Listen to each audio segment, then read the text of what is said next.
Welcome to another installment of Catching Up. I'm Sam, and I'm kind of alone because Chris has got a big boy job. He's out of town working, and Jake's at a baseball game right now, watching the Yankees presumably get destroyed by the Nationals. But it's this season's Yankees, and it's this season's Nationals, so it's probably actually the other way around. But Matt Hawkins comes back on the show along with Henry Barajas. They're here to talk about the Where We Live anthology, being done by Image Comics in support of the Las Vegas shooting survivors from last year. All proceeds from this go towards, every single cent goes towards the medical expenses from the survivors of that tragedy. And so both Matt and Henry are here to talk about it and to talk about the general state of Top Cow, the comic publisher they work on. So again, that anthology is out May 30th, but let's let them talk about it. And joining us for his three-peat appearance is Matt Hawkins, the president of Top Cow, also writer behind such series as Think Tank, and he's got a new book coming out called Swing. But we're also here to talk about his short story in the Where We Live anthology, with benefiting the survivors of the Las Vegas shooting last year. And we also have Henry Barajas. He's the director of operations at Top Cow, and he also has a short story in the anthology. Gentlemen, thanks for coming on the show. Oh, thanks for having us. Yeah, thanks. So, how did y'all's involvement with the anthology kind of come about? Well, for me, I got an email from J.H. Williams asking me if I'd want to participate. After he explained to me what it was, I gave him a call and said sure. And then he wanted to marry me up with an artist, and he gave me Aaron Campbell, whose work I was unfamiliar with, but now I'm very familiar with because he did just a really kick-ass job on my little 6-pager thing. And mine's sort of an autobiographical story. I don't know if you've seen it or if Henry, you have it, right? Can you send it? Yeah, I could send it. I could send it to Sam. Yeah. And mine is I used to have a Glock gun, and then I had 2 kids, and then I had a weird dream about one of my sons shooting the other son, and I then drove. I put the gun in the trunk of my car, and I drove it to my parents' house in Las Vegas, and my dad's had it ever since. That's like 13 years ago. Yeah. And then Henry, how about you? I saw it announced, and I wanted to do something. I wanted to contribute. So Matt encouraged me to pitch, and I had text messaged. I sent Will Dennis a text saying, "Hey, man, I'd like to contribute a story. I'm from Tucson, Arizona, so there was like a really horrible mass shooting a while back where Congressman Gabrielle Giffords was shot in the head, and I wanted to tell the story of Tucson's, the event that happened there and the aftermath and how people can heal and be stronger after an event, like that." So Dennis, Will asked me to. He liked the pitch, but they wanted to interview people that were actually at the Las Vegas Route 91 festival. So they partnered me up with somebody, and this amazing woman named Stephanie. We had an hour-long conversation about what happened. She was very detailed about what had transpired before and during and afterwards. So after being a journalist in Tucson and a radio DJ, having spoken with a lot of mass shooting survivors, talking to people really helps. So it was an honor to take her experience and turn it into a 7-page short with Isaac Goodhart, who is the artist on Postal at Top Cow. It was a real honor to work with him as well, and Kelly Fitzpatrick, who colors Archie comics and DC, a lot of DC stuff. So it was it just all kind of fell together. It was really incredible and really satisfying experience for everybody. So, and it was also very tough to actually have to comb through all the footage and news that had transpired on that day or night. Yeah, and I think Kelly also did colors for Rockstars over at Image Central, if memory serves. Yeah, she did Rockstars. She's very busy. She does a lot of books. Yeah. So Matt, you had mentioned your short is kind of a semi-autobiographical, or just straight up, maybe no semi-involved autobiographical story with your own experience with guns and that sort of thing. If I remember correctly, you kind of come from, studying to get into DoD or contract work with defense, and you had mentioned owning the Glock, and of course your father lives out in Las Vegas. What was it that made you want to tell the right story, or that kind of story with Aaron? Well, I wrote the story before they gave me the artist, so I didn't really even know who the artist was until after I wrote the short. And so thankfully, they hooked me up with such a good artist. I was very happy with how that all came out. And by the way, Henry, I didn't even know Isaac did yours. That's awesome. I didn't even know that. So shows what I know. But no, you know what it was they kind of explained to me what it was, and thematically they wanted to tell a bunch of stories that were relatable about people that in personal experiences about guns and things like that, but they didn't want to make it preachy or judgy. And so and that's what the instruction I was given initially.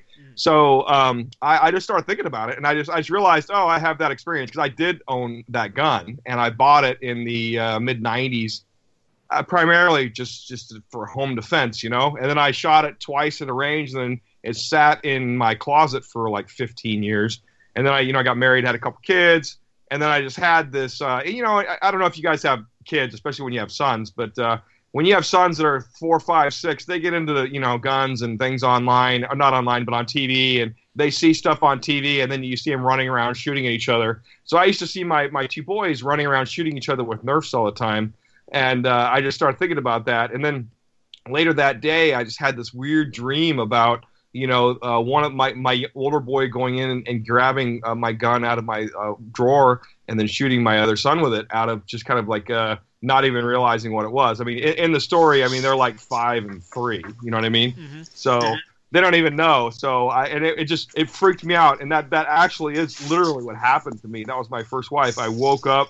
It freaked me out. I grabbed the gun. I took it out, stuck it in my trunk of my car, and then like a week later, I was going to see my parents, and I just gave it to my dad. Who again lives out in Las Vegas. And then, Henry, you both live in Los Angeles. Las Vegas being a hop, skip, and jump. Well, we live in D.C., so we're a little, our judgment of distance is a little skewed, but I feel like that's a hop, skip, and a jump away, or a day drive away from the City of Angels. Oh, yeah. What do you feel is kind of, the name of the anthology, and one of the guiding things, in addition to, the stances on gun violence, is about the resilience of Las Vegas. So what does Las Vegas mean to both of you, after doing the interviews, or Matt, with your father living out there, or just your own, experiences with Las Vegas? What does that city, mean to you on a more abstract level? Henry, you want to answer that one first? Yeah, I'll go first. I think what it means to me is that it's more than just the Strip. I think when you think of Las Vegas, you don't realize that there's actual communities and people that live there day to day. Whenever I go to Vegas, I'm there for a couple days or a weekend, and I'm having a great time, and the town has always been so good to me, and I've always had positive experiences. Like I went to Morrison Con, and that's where I met so many people that I've made comics with, and if it wasn't for that experience in Las Vegas, I wouldn't have had the graphic novel that I handed to Matt during my interview and was like, I want this job, here's what I've done, and if it wasn't for that graphic novel, I wouldn't have the job that I have now. So, that is true, because it sort of meant something to me when he had a book, and it meant like, oh, this guy actually likes comics, he's interested creatively in comics. When you just hire people to be business roles in comics, to me, it always helps if they have an interest in making comics and producing comics, because they have a better understanding of the business. Right, and if it weren't for that Morrison Con in Las Vegas, I wouldn't be where I'm at now. So I'm indebted to that city, and it was just really an honor again to say that I got to talk to someone who's on the ground floor, who worked at a casino, who got tickets that day. And she thought she had like the best luck. She was just really excited. Oh my gosh, I got these VIP tickets from iHeartRadio employee, and she got her husband, and they just went to have a good time, and all that just changed. And for the rest of her life, every day she has to live with running from a hail of bullets and just trying to survive for her kids. So there's a lot of strength and beauty in Vegas that you don't really see when you're just on the Strip, so it's nice that put some humanity to that city that you don't usually get to experience outside the Strip. Yeah, my parents live in Henderson. My dad actually is working as a volunteer for the sheriff department there and has been for the last 5 years. He was a career military officer, retired about 1988, I think it was. Then worked for Rockwell for a number of years developing missile systems. And I've been around sort of all of that sort of weaponry and all that stuff. You know, my parents are right-wing conservatives, gun owners, and they probably don't feel the same way about guns that I do. But I no longer have any desire to own guns at all. You know, I understand people that do, and I'm not condemning that. I'm all for stronger gun controls. I can't see a reason why anyone needs an Uzi or an AK-47 or an M16. I mean, those are military weapons. You know, if someone wants a Glock or a hunting rifle and they're in an area where it's appropriate, you know, I'm not a hardcore gun control guy, but you know, I see so much of this stuff going on today, and it just is. It's a little nutty to me. You know, it used to be that people would say that only men do this stuff, and then we just had that YouTube shooter the other day. You know, and that kind of caught me off guard, and I'm like, oh wow, you know, now there's a woman that did this. So you know, I think all bets are off, and as a man who has children, you know, I'm very concerned. Yeah. You know, there's something. We live in kind of a strange days, and I always, like, at the risk of sounding like a creeper, Matt, I always see like the stuff that you post on Facebook or Twitter where you're like legitimately asking like these kind of like questions, like why are there still people that support this side of the issue when there's like all this evidence pitted against it? And it's always kind of very. We live in, like, I hate to use this term, but we live in almost like a post-factual or post-truth society where it's like, oh, there's all this quantifiable data, and nobody seems to care. Like, it's like the weirdest. We live in this weird world where that doesn't seem to matter. I felt that way about religion for 20 years, but that's a whole other topic. You know. So it is what it is. No, I completely agree with you. We're so polarized now, and everyone just has this echo chamber where they set themselves up, you know, and talk to only people that agree with them. And then it's why people in LA were so shocked when Trump won. I mean, people were shocked. I mean, I wasn't shocked at all because I do conventions all over the U.S. I did 3 conventions that year in Texas. I saw plenty of red Trump hats, you know? Yeah. And so I was not shocked. I was a little surprised, but I was not shocked. You know, my sister, her jaw hit the ground when Trump won, and I just, you know, and we had a long talk about it. But you know, my sister also is a CHP officer. She's a 25-year veteran, and she worked for years on a group called the I forget what it's called, but they're like the CSI of car wrecks, where they would go out to car wrecks, and for the state, they would use physics and science and figure out what happened. Mm. You know, that's they did that for the state. She did that for the state for a number of years. Yeah, I'm from Arizona, and I started writing for a daily newspaper a year after the Gifford shooting. And you're right, facts are secondary. People do not care about facts. People do not care about paying for local journalism that actually investigates grassroots and figures out the statistics of mass shootings and police shootings and people that, you know, and murders. You know, I think it's the beautiful thing about this comic is that you can give this to anybody and they can take a look at the information and the stories that is being presented to you in a comic book. You know, when I was a kid, I learned about the crowded prison system because of Spider-Man, you know, because I really hope that this comic can actually give people a different perspective that's not on their cell phone or on the news. It's actual lives that have been impacted and by people that they know and respect, like Matt Hawkins and Neil Gaiman and J.H. Williams and Kelly Sue DeConnick. There's all these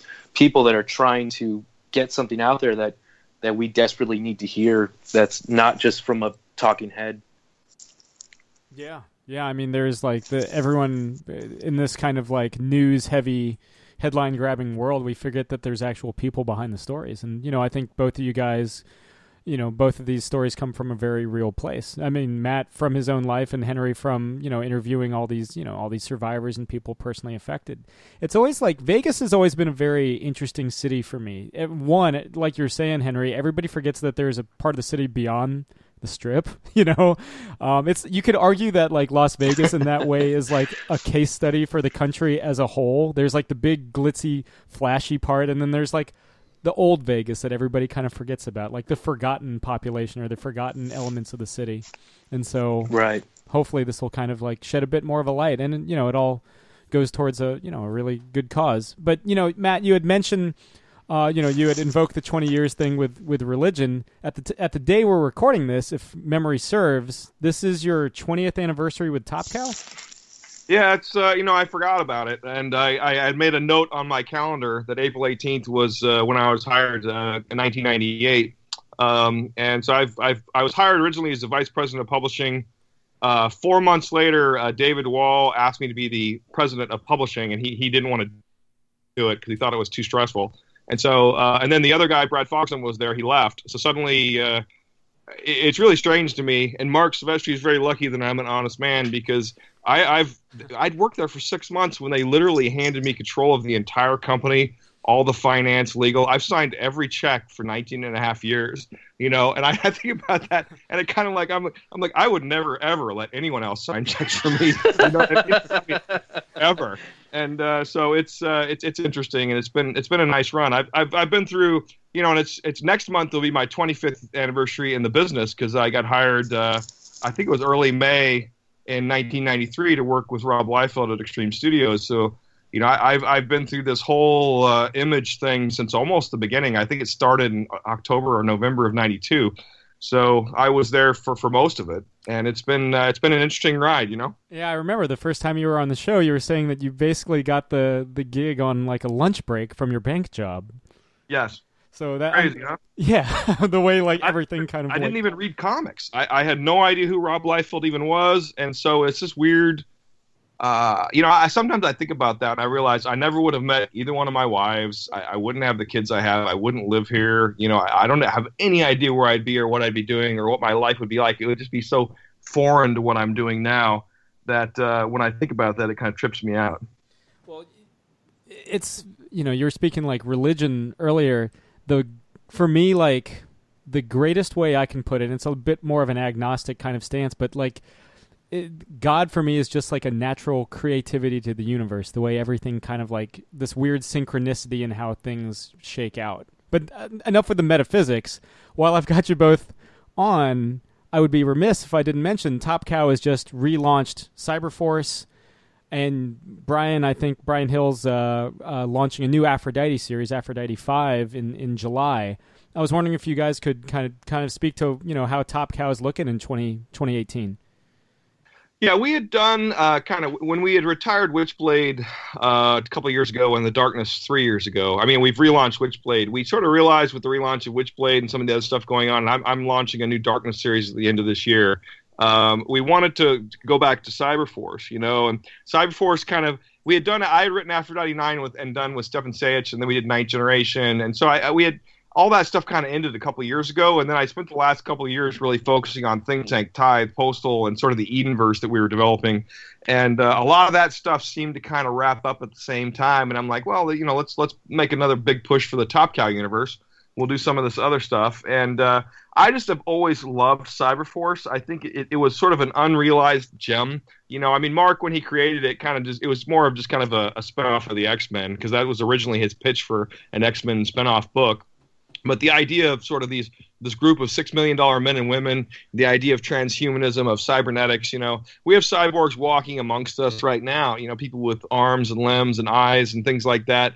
And there's so many things that we're probably 10 years away from full-on eye and brain chips that will allow us to access the internet through our head. And so, they're going to be expensive initially, probably 20 to 25 years before it's a little more commercially viable for everyone.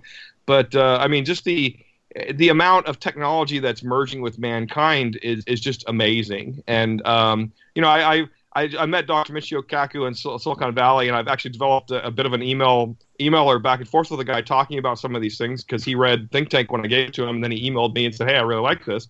And and he wrote, all these books about the future of humanity, the future of physics. He just wrote a book that came out recently called The Future of Humanity, which I'm reading right now. But and I'm just such a big fan of his, and the thing is, Cyberforce could be real. You know what I mean? The X-Men is not real. I look at the X-Men and I love it. It's entertaining. It's always been about outsiders, but the idea that mutations would occur like that is kind of patently absurd. So that it just doesn't happen that way. And otherwise, we would have them, now. We would have people with fire and all that kind of crazy shit. And I've always kind of appreciated the more grounded approach. So Cyberforce, to me, was sort of a realistic look at what a superhuman would be like. It's kind of a group of universal soldiers, And Aphrodite 5 ties in directly with Cyberforce. We've had to do a little bit of jankying about, and what I mean by that is Aphrodite 5 started almost 4 years ago. Jeffrey Spokes just did some amazing work, some beautiful work, but it just took him a while to get that book done. So we finished the first arc of it before we solicited it so that we could put it out without any sort of delays. But that book was initially supposed to ship before Cyberforce. And so we've kind of retooled some things, and it's going to work in sort of the conjunction after. But those books are intended to sort of operate hand in hand. Right. They both. We got Cyberforce #2 coming out next week on the 25th, and the art by Artilio Rojo, who's just such an underrated guy. I mean, he takes these characters and he just evokes so much emotion, and his women are so sexy. Like these are, I think he's a real gem, and I'm glad that you brought him on for this arc. Well, he did Ninth Generation Volume 2 with me, so I saw what his velocity and his Aphrodite looked like when he did that. And then he did the Samaritan, the Tithe Volume 3 Samaritan arc with me. And so I sort of developed a rapport with the guy. And he's a Spanish guy, lives in Barcelona, and does actually some adult comics there. So he's had quite a bit of experience drawing sexy women. Speaking of sexy women, the first volume of Swing, your book with the Sedgicks, and your wife comes out. Is it end of May? End of May. May 30th. Same. Yeah. So you've got Where We Live, and you got Swing Volume 1, both coming out. How was that? How was that project? Swing was probably the most foreign thing I've ever had to write, because romance fiction to me. And I've completely changed my tune on this, but I always kind of look down my nose at those romance fiction novels my mom used to read when I was a kid, and like with the Fabio covers and like those Harlequin romance things I saw my older sister reading. I always kind of look down my nose at those things. But, trying to write something that's romantic fiction, I got to tell you, it's really fucking hard. I mean, because, and this is literally true, the Sedgwick book of Aphrodite 9 is about dragons fighting spaceships. You know how easy that is to make visually interesting? It's very easy to make visually interesting. When you have a couple that gets in a fight and the woman runs off and the guy tries to console her, how do you make that visually interesting and compelling enough to where you care about the characters? And it becomes so much more about dialogue and situational control and emotional content. And, the interesting thing is the complete volume you'll read, I actually started it on page 28. When I wrote the first draft, I started with what is now page 28 was the first page I wrote. I sent it to the Sedgicks, and they said, this just doesn't work. You're sort of starting at the point where you don't. And so they said, we need to show how these characters get together. We need to show why we care about them. We need to get them to the point where then we can sort of fuck with their relationship a little bit and then make people want them to end up back together kind of thing. And it was really, I got to tell you that I did 6 or 7 drafts of it. And then I could tell that the Sedgicks were getting annoyed. And so I literally almost bowed out of the project at that point. And then Stepan called me up on Skype and we had this conversation. He basically said, hey, go watch that movie Up, the Pixar movie Up, the first 5 or 10 minutes of it with the old man where he has a situation with his wife where they try to have a kid. She can't have a kid. And then she dies and then he's lonely and he's by himself. That's like a 7 or 8 minute relationship that makes it just pulls on the heartstrings. Everyone that watches that is like, oh my God, that's just so touching. And it sort of sets the stage for why this guy won't sell his house. And why when he's talking to the little kid, it's just so well done. I watched that 2 or 3 times, and then I went back and I wrote another draft, and I sent it to them, and they called me immediately and said, this is perfect. And so I something just clicked in my head. So I have a newfound respect for all romance fiction authors. I used to have this weird, I don't know, negative stereotype of them, like this is just stupid. And now I completely apologize for this lifelong weird feeling I had towards this literary genre they've done, because it is incredibly hard to write.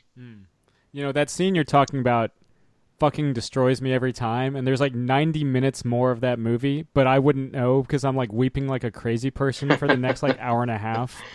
So to do repeat viewings for research, that bravo. But how is it bringing how is it bringing your wife in and to collaborate? Because is this Jenny's first comic project?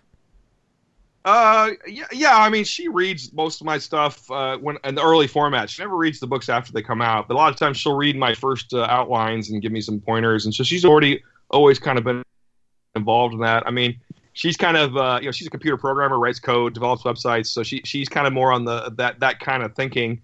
And I get locked up in sort of the left brain, right brain kind of stuff, and I appreciate her input. But the thing with romance writing and the idea of it, one of the reasons why I wanted to work with Linda, and then I brought my wife in, is when I started researching swinging and that swinging culture, I realized that the people that are successful at swinging, almost every single couple is sort of run by the female. That the woman actually is the one that sort of dictates what they're going to do, who they're going to do it with.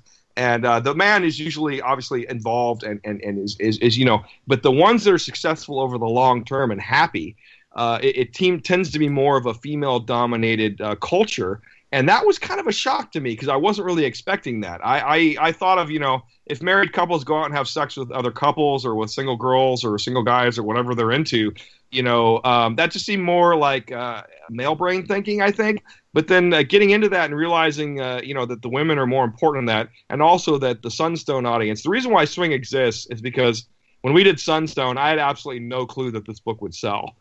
Stepan was giving it away for free. It was about two lesbian girls that were into S&M. I'm like, Jesus, is this thing going to sell at all? And then it became, here's a crazy fact for you. It's Top Cow's best-selling graphic novel / trade paperback ever. We've sold more copies of Sunstone than we sold of the early Cyberforce trades, of Witchblade trades. We've sold more copies of that. It's an insanely huge, successful series. And so when we started selling all these books, and it was also so many of the books were sold through Amazon because it wasn't really promoted very well in the direct market by comic stores. They kind of avoid, erotica and mature fiction. But it was just such a huge success for us. I started putting it on my table because I had other Cedric's books. I had Aphrodite 9. So I do all these conventions. I would have Aphrodite 9 and these other books I do, Bloodstain. I'd have, Wildfire. And then I'd just stick Sunstone on there. And what happened is these women started coming up to me at the booth and they would rave about Sunstone and rave. And then they would ask me if we had anything else like it. And then I would look over at, Postal, Think Tank, Aphrodite 9, Cyberforce, and I'd be like, we really don't. And they're like, oh, that's too bad. And I realized there was a market opportunity there. And so Swing came about because I realized that the reason why Sunstone was so successful, it was a sex-positive look at a culture that felt like it was shamed by most of mainstream America. And so I looked at that and I'm like, what other sort of subcultures are there that are in that sort of same boat? And swinging is definitely in one of those categories. So started doing the research, and and since it is primarily women that buy these books, like the audience is primarily for women, and there are men that read them, but it skews definitely stronger to female. I wanted to have as strong a female presence on the book and female voice on the book as possible. And since I also hand sell this book at conventions, I've noticed there's now a shift in the direct market with the Valkyries, a all-women, group that work at comic book stores. So they have kind of taken the Sunstone book and put it back into comic book stores that normally wouldn't have actually had it in their store because it's, family-friendly, superhero stuff. So I've over the last 2 years, I've seen a stronger direct market support for it because of the Valkyries. So if there's any listening, thanks for putting it in your comic shop. People need to realize it's a mature rated book that has actual sex and nudity in it. So it definitely needs to not be stuck on the regular rack. You know what I mean? It's like at kid eye level, right next to Calvin and Hobbes. Matt, the last time you were on, or the last two times, we've certainly talked about, what you do as president of Top Cow. Henry, seeing that this is your first appearance on our fine program, what do you again, not to put you on the spot, but what would you say your role is as director of ops for Top Cow? Well, it's kind of like I do a lot of everything. When I got hired on, it was just because I wanted to be, I wanted the editor gig, and they were like, "Well, we already hired somebody, so you could do this." And I just, helped Elena with the Top Cow store, so I handle the Top Cow store day to day. I handle the social media profiles for all of Top Cows, so the online presence. I speak with the press every day, always trying to get stories out, and I throw out the trash. I do a lot of everything. Go to cons and sell the books, and it's just I'm kind of a Swiss Army knife. I can do as much as they allow me to do, and I have a good time, and I love my gig, and I really appreciate learning the business on this type of level, and working with creators and helping them figure out a way to sell their book to the direct market, to libraries, to the digital market. It's interesting to have a constant eye on what's happening in the industry and trying to use it to our advantage and to get as many people to read our books as possible. So director of operations is like a kind of just a label that I got that I don't really know, but I know that I do enough to earn my chair there. Swiss Army Man doesn't look good on the resume. But so that means every time Geek Out Show gets a Top Cow retweet, that's coming from you. That's me or Matt, yeah. Cool. Well, thanks, guys. Yeah.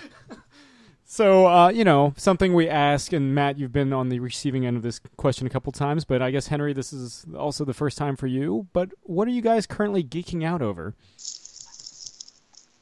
I'll let Matt go first.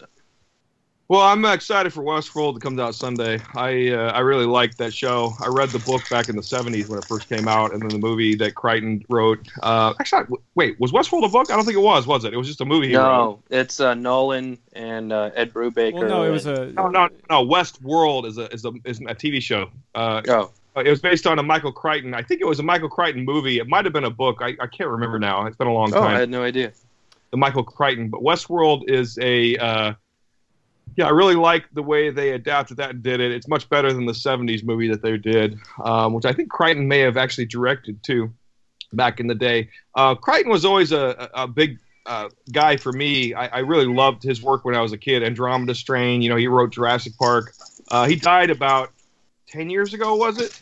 And I have to actually say, Think Tank would not exist, actually, if he had not passed away, because...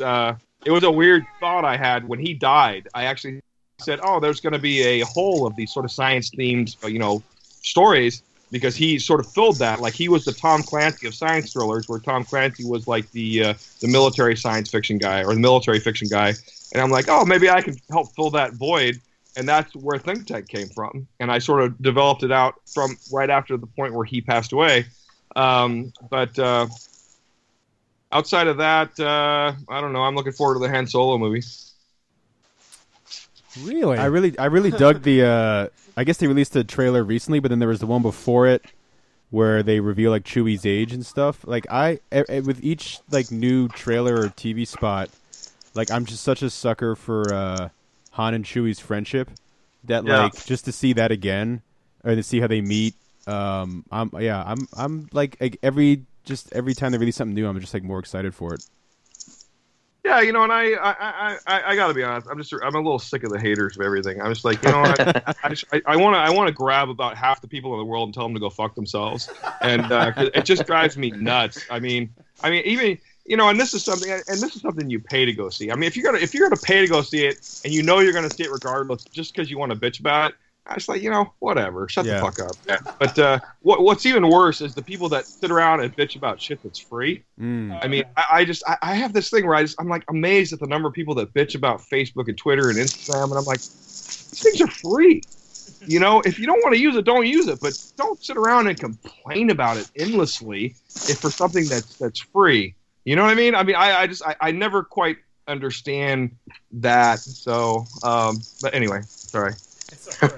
No, yeah, I hear that. Yeah, I feel like people just like to complain to be heard. Like it's like almost like a little kid thing. They just kind of it's like an Arrested Development thing where they're just like, I'm going to complain because Yeah. it makes me look smarter. Well, I think it was like Kevin Smith was talking about it. Like he said, like like '90s Kevin Smith would like complain about stuff and just 90s? talk shit about movies or whatever. And then I think it's when he became a stoner. He was like, what do you gain from being negative? Like if you hate it, like you don't have to say anything. And so I've tried to live by that. Because sometimes.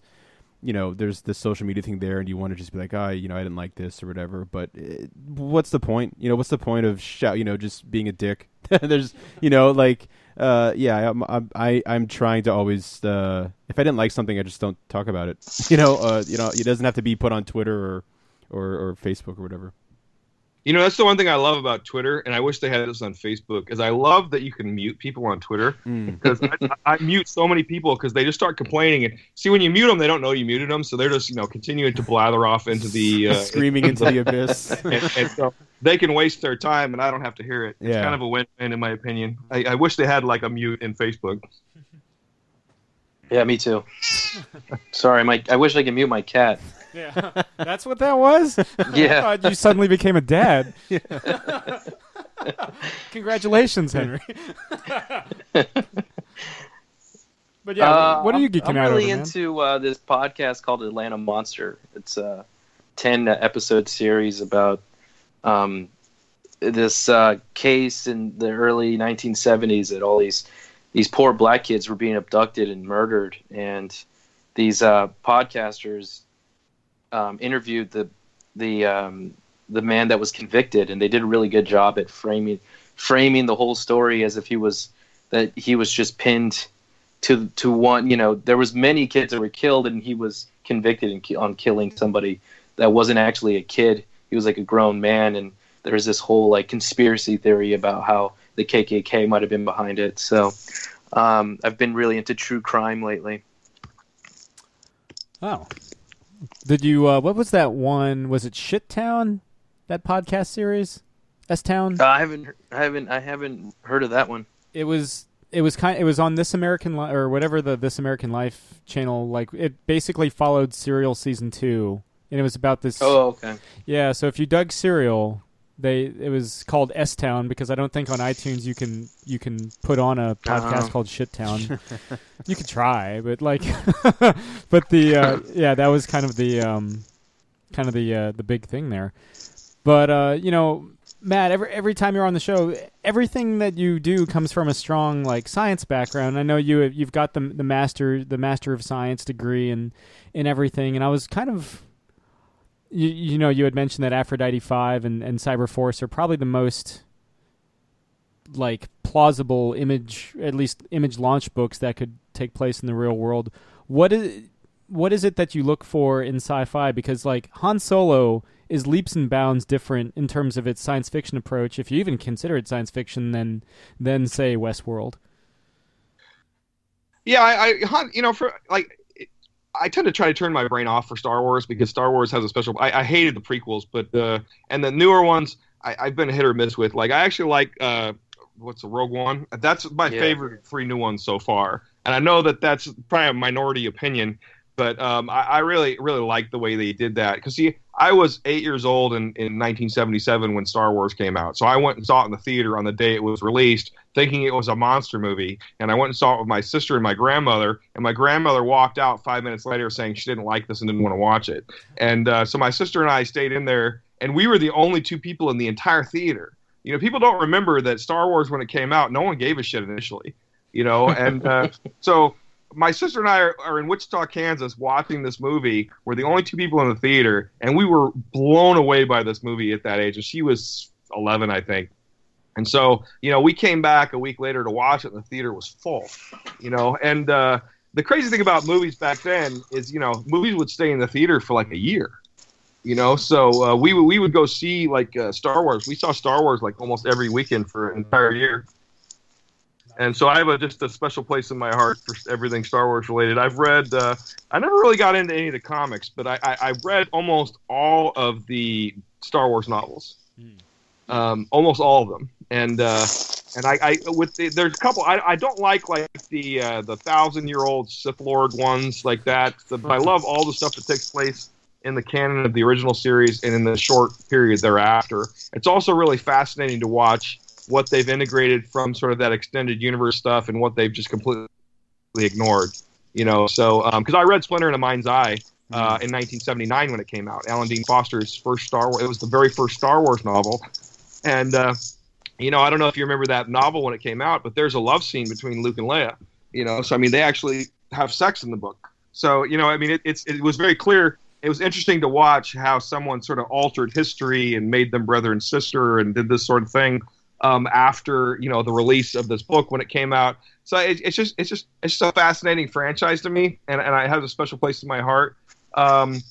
Most science fiction, I like a lot of science fiction just because it's there's always something in there to like. You know what I mean? Mm-hmm. Even really goofy science fiction. There was a Netflix film called Spectral. Have you guys seen that? I saw like the trailer for it. I've always been like hovering around it, but I haven't watched it. Watch it. It's fucking awesome. Okay, sold. It is Underworld with ghosts. Oh, sweet. Nice. You know what I mean? Yeah. I mean, yeah, I was blown away by this, and I was just like, I probably have oversold it to you because when I watched it, I didn't even see the trailer. I just saw, I want what's Spectral, and I clicked start, and I just watched this 90-minute film, and I'm like, oh shit, and I was kind of blown away because I had zero expectations for it, but I quite enjoyed it, and I get into this argument with people all the time with stuff I like and don't like. I sometimes I can't explain why I like something or I don't. Right now, I'm streaming Hill Street Blues. Oh wow! I couldn't tell you why. It's a show I watched when I was a kid. I'm trying to. I had some unfortunate run-ins with the police over the last couple of months. Nothing to do with me, and I've been really down on cops of late. So I went back to my childhood and said, oh, what TV show made me love cops? And I'm like, oh, I loved Hill Street Blues. So I'm watching Hill Street Blues so that I can regain at least a neutral position towards police. Well, didn't the creator die? Yeah, he just died recently. Yeah. Mm. Yeah. Damn. Oh, yeah, that's why too. Stephen Bochco. Yeah, it was a combination of that and like the two shows I watched when I was a kid was that and Saint Elsewhere, and I'm kind of blown away. Hill Street Blues is fascinating to me because on one hand it was way ahead of its time, in terms of the content and the stuff that it deals with, but on the other hand, just some of the non-PC stuff kind of cracks me up. Like their treatment of racism and like homosexuality and some of these things. Like, there's no fucking way that show would be allowed on the air today. I've revisited like MASH recently. MASH isn't like everybody forgets in season 1, like Hawkeye has like a Korean houseboy and stuff, and like just the way they treat like. There are certain things in MASH that maybe don't hold up like 40 years later, where you're like, okay, well maybe less that, maybe. Hell, there's episodes of The Office that wouldn't be able to be aired today. Like rewatching that show. Yeah, How I Met Your Mother. Yeah, How I Met Your Mother are friends. I mean, there are episodes of both those because my wife restreams those in the background a lot, and I sometimes I'll catch stuff from Friends or How I Met Your Mother, and I'm like, oh man, they would not allow this on the air right now. So it's interesting how times they do a change. One last thing before we kind of like tie things up a bit. Matt, you tweeted something earlier today that cut me deep, man. You don't like the Red Hot Chili Peppers? Oh, I know. I'm a K-Rock kid. I grew up in I've been in Los Angeles since '84, and I grew up on K-Rock. And goddamn, they beat Red Hot Chili Peppers into the ground. And I've always hated the Red Hot Chili Peppers. I couldn't tell you why. Is it Anthony Kiedis just constantly singing about how much he loves Los Angeles? I have no idea. I mean, it's interesting. You saw all the other bands that everyone else was telling how much they hate. And I'm like, one guy went off on Rush. Another guy went off on Coldplay and some of these other bands. I'm like, I actually like those bands. So it's interesting how everyone has their... hatred for certain bands, and I actually don't know why. I'm starting to wonder if I have a repressed memory of some ex-girlfriend that crushed me in high school that was a big Red Hot Chili Peppers fan. That could very well be. Who knows? To speak to that point of random dudes like responding to that tweet, I was the dude that slammed Chicago. So Oh. that just is like late 70s, like adult easy listening top 40. That's everything saccharine that I kind of hate about that. I love Boston, and I feel like they sometimes fill the same void, but I just can't. But they actually had like guitarists of skill, and Chicago was just not for me. Yeah, mine is the Grateful Dead. Every song sounds the same to me. Don't tell that to Joe Harris. Joe Harris will flip a shit if you tell him you don't like the Grateful Dead. I don't know that I've ever heard a song from the Grateful Dead. I mean, I know who they are, obviously, and I've heard them forever. I've heard of them forever. But I don't know if you played me a Grateful Dead song, I would recognize it as such. I don't know that I've ever heard one. You would. We'll tomorrow. Be 45-minute long song. Yeah, just jam session forever. Huh. Interesting. So, and well, yeah, no. Go ahead, sir. No, I was just gonna say, like, we've kind of covered a lot, but yeah, is there anything you guys want to plug more specifically before we release you to the wilds of the City of Angels?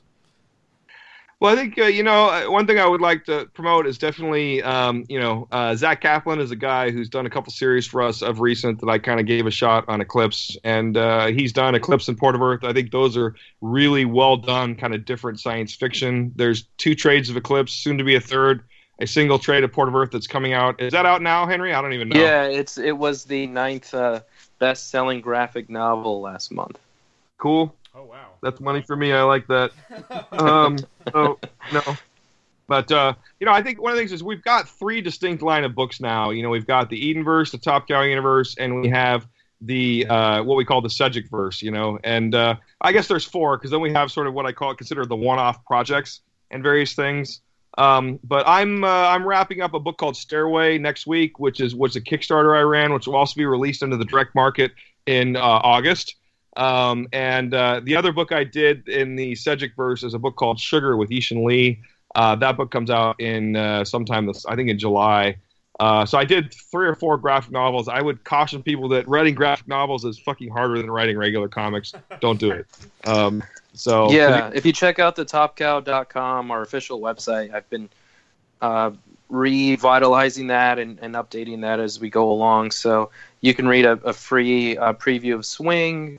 There's a lot of ways to order all these books, either through your local comic shop or digital retailers. I must say, having seen the Top Cow website from a couple years back, the 25th anniversary revamp that you kind of spearheaded, Henry, really cleaned things up. It really at the risk of getting my nose brown, it really looks nice. Yeah, I had a lot of help from Rob. He was our web guy, and we and it was a collective effort in the office with Matt and everybody just helping me figure that out. But yeah, so you can read all this stuff and get free comics. And we're that's doing. Nice of you to say, Henry. I didn't have it. I bitched about it and they changed it. Yeah. There's also a weekly email that we're going to be sending people out. Where we're going to be sending free comics but yeah, you can get all this information at topcow.com. Cool. All right. Well, again, Where We Live, the anthology is out on Wednesday, May 30th, as well as the first volume of Swing. You're talking Zach Kaplan. Issue 5 of Port of Earth, which kicks off Volume 2, is out in comic book stores everywhere on Wednesday, May 9th. Yeah, and of course, the new issue of Cyberforce, as Henry pointed out, is out, and issue 2 is out April 25th. So, Matt, Henry, thanks again for coming on the show. Thanks, guys. Thanks for having us. Thank you. Take care. This has been another Geek Out production. If you enjoyed what you heard, hey, we've got a special episode every Friday. Of course, there's the usual catching up show every Wednesday. And you get book club episodes just about every Tuesday these days. Thanks for listening.